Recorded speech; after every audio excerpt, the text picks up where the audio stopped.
بسم اللہ الرحمن الرحیم۔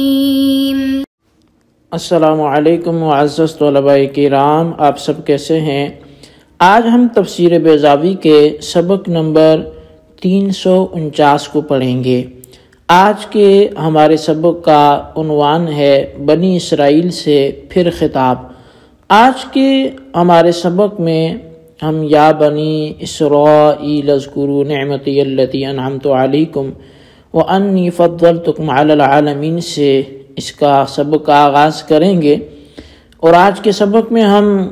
اس آیت کو اور اس کے ساتھ جو آئندہ آیت ہے واتقوا یوما لا تجزی نفس عن نفس شیئا ولا يقبل منها شفاعۃ ولا یؤخذ منها عدل ولا هم ينصرون، ان دو آیات کے حوالے سے ہم کلام کریں گے۔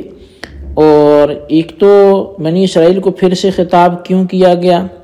ان کی فضیلت کس اعتبار سے ہے، اور پھر بالخصوص جو ہے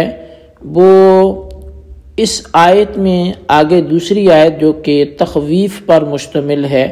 تو اسے کیوں ملایا گیا، یعنی تذکیر نعمت کے ساتھ ساتھ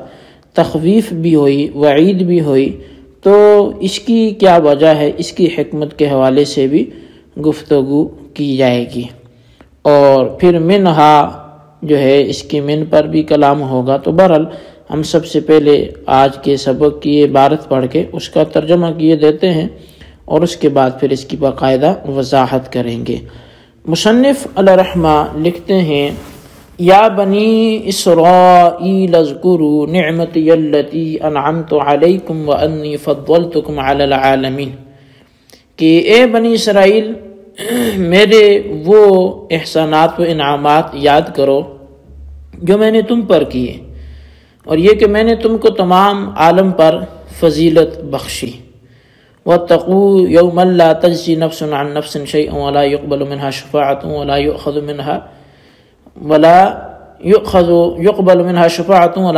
منها عدل ولا هم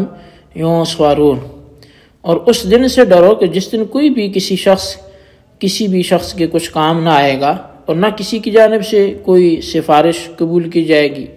اور نہ ہی کسی کی طرف سے کوئی فدیہ قبول کیا جائے گا،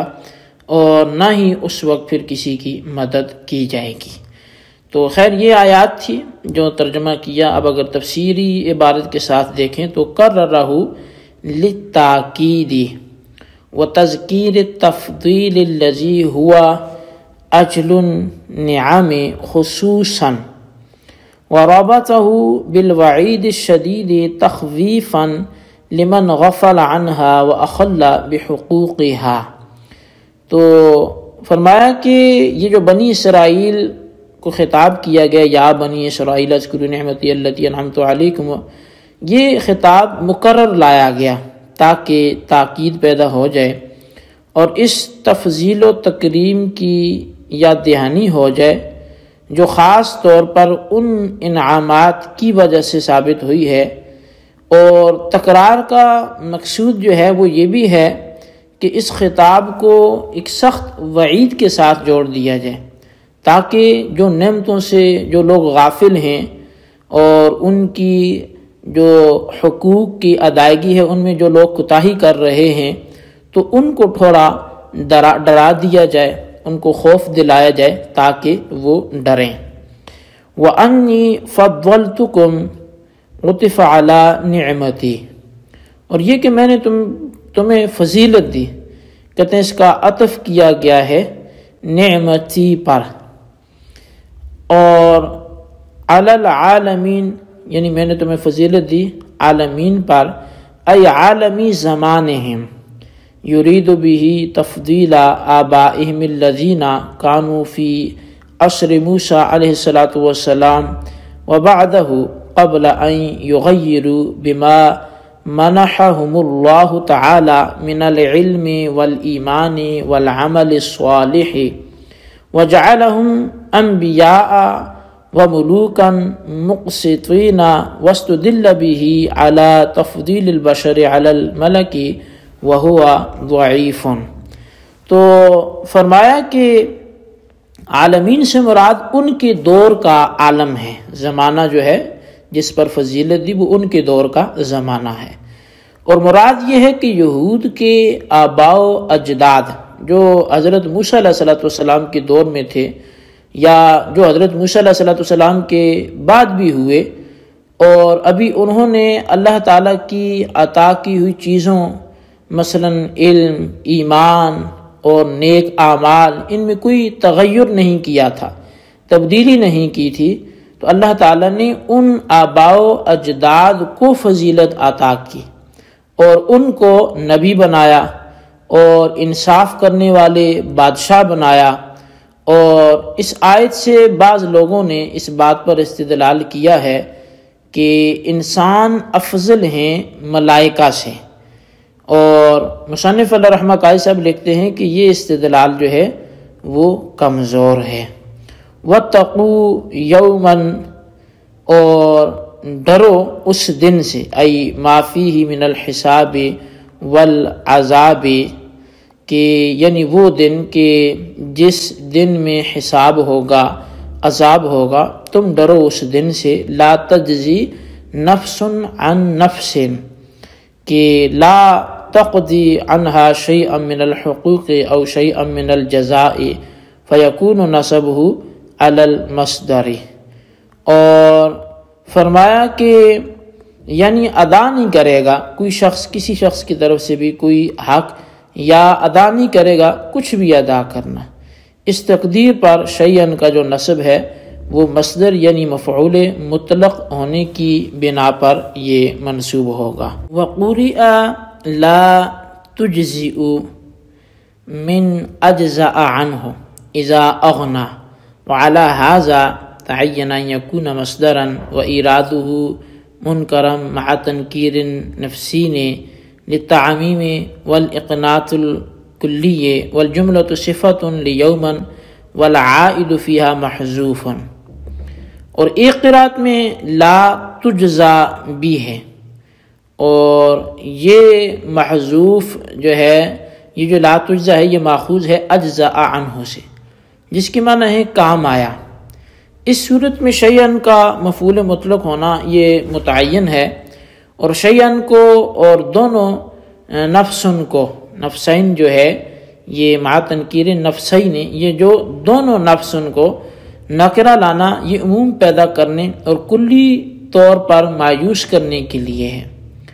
اور لا تجزی کا جملہ یومن کی صفت واقع ہے،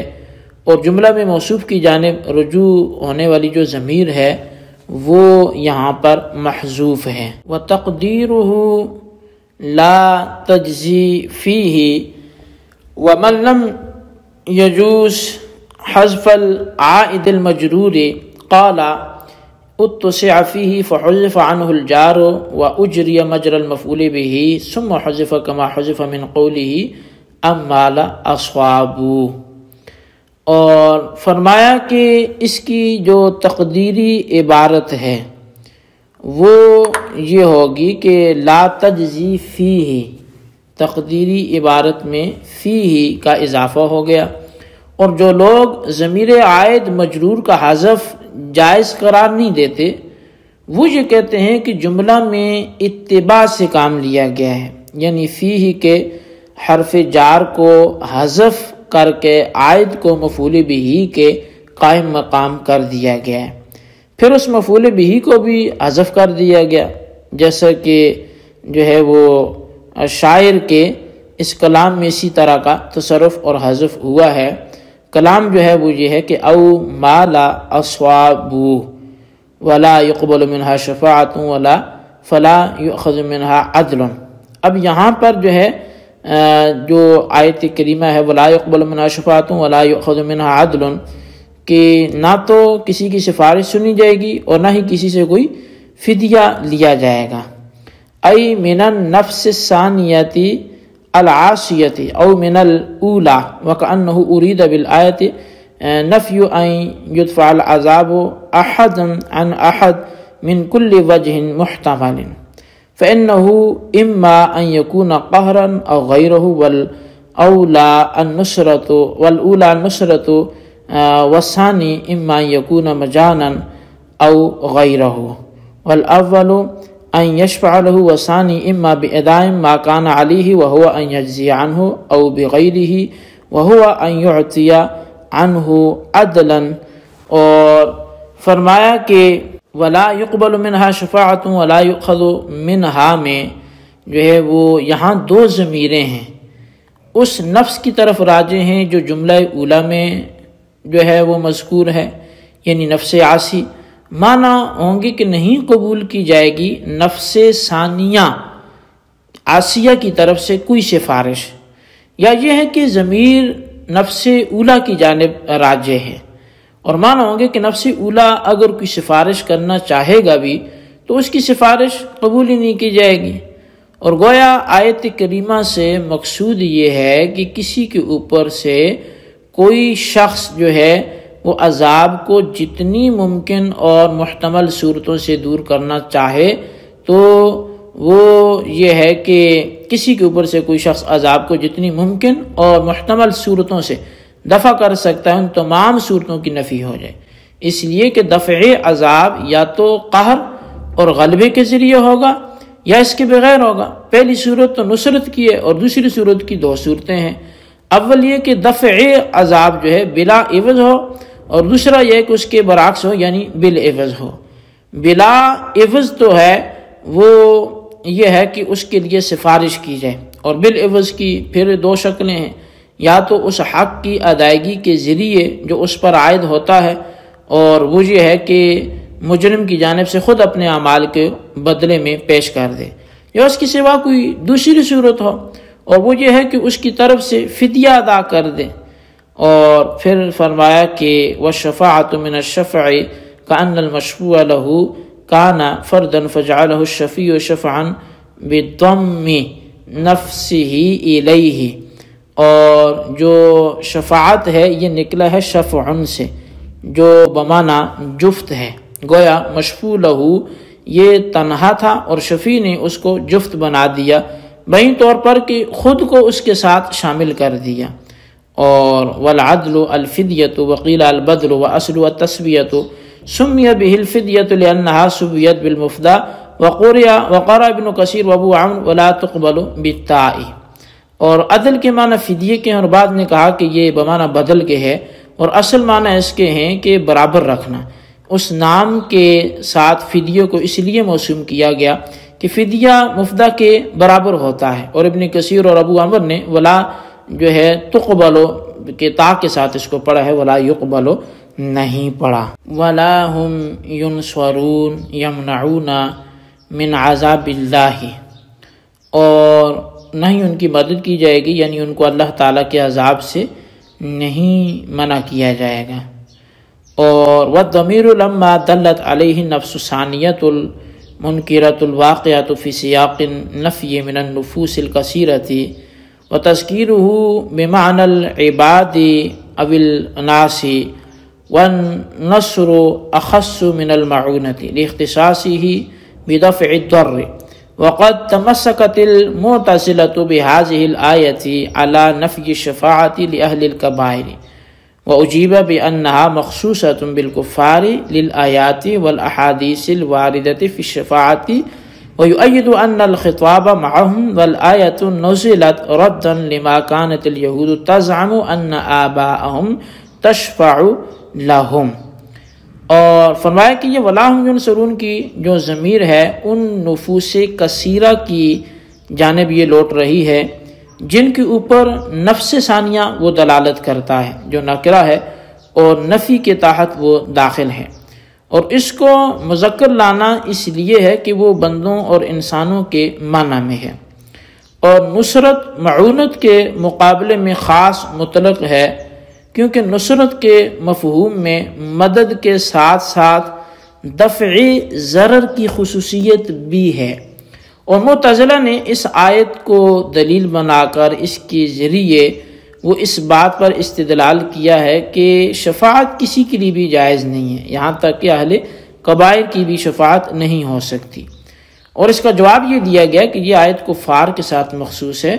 اور اس کی تخصیص کرنے کی وجہ قرینہ وہ آیات اور احادیث ہیں جو شفاعت کے سلسلے میں وارد ہیں، اور اس کی تائید اس سے بھی ہوتی ہے کہ خطاب کفار سے، اور آیت کریمہ یہود کے اس دعوے کی تردید کے لیے اتری ہے کہ وہ یہ سمجھتے تھے کہ ان کے آباء و اجداد ان کے لیے شفاعت کریں گے، سفارش کریں گے۔ جی طلبہ کرام، یہ تھی ہمارے آج کے سبق کی عبارت اور اس کا ترجمہ۔ آج ہم نے دونوں آیتوں کا اور ان کی تفسیر کا صرف ترجمہ کیا ہے، اب اس کی وضاحت کیا ہے وہ ہم آئندہ سبق میں سمجھیں گے۔ تو جتنا ہوا ابھی اسی کو ذہن میں رکھیں اور اسی کے خلاصے کو اپنے رجسٹر پر لکھیں، انشاءاللہ آئندہ سبق میں اس کی باقاعدہ وضاحت پیش کی جائے گی۔ اللہ تبارک و تعالیٰ سے دعا ہے جو کچھ ہم نے پڑھا سنوں سے یاد رکھنے کی توفیق نصیب فرمائے، آمین بجاہ النبی الامین صلی اللہ علیہ وسلم۔